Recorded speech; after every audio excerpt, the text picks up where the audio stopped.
जय माता जी। नवरात्रि के दूसरे दिन माँ दुर्गा का ब्रह्मचारिणी रूप का पूजन किया जाता है। माँ दुर्गा ब्रह्मचारिणी कहलाई क्योंकि उन्होंने भगवान शिव को पति रूप में पाने के लिए कठोर तपस्या की थी, जिसके कारण उन्हें तपस्चारिणी या ब्रह्मचारिणी नाम मिला। उन्होंने हजारों वर्षों तक निराहार रहकर और अत्यंत कठिन तप के माध्यम से शिवजी को प्रसन्न किया और इसी तपस्या और भक्ति के प्रतीक के रूप में उनकी पूजा की जाती है। पूर्व जन्म में देवी ने हिमालय के घर पुत्री के रूप में जन्म लिया और नारद जी के कहने पर भगवान शिव को पति रूप में पाने का संकल्प लिया।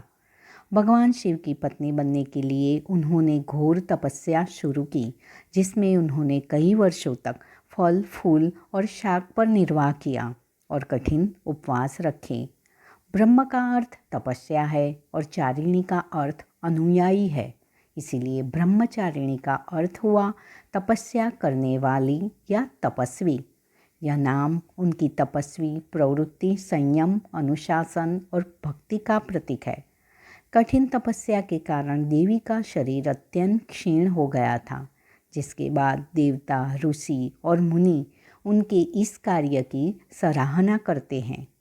उनका स्वरूप श्वेत वस्त्र में लिपटा हुआ है, एक हाथ में जप की माला और दूसरे में कमंडल है और वह तपस्या और संयम का प्रतिनिधित्व करती है।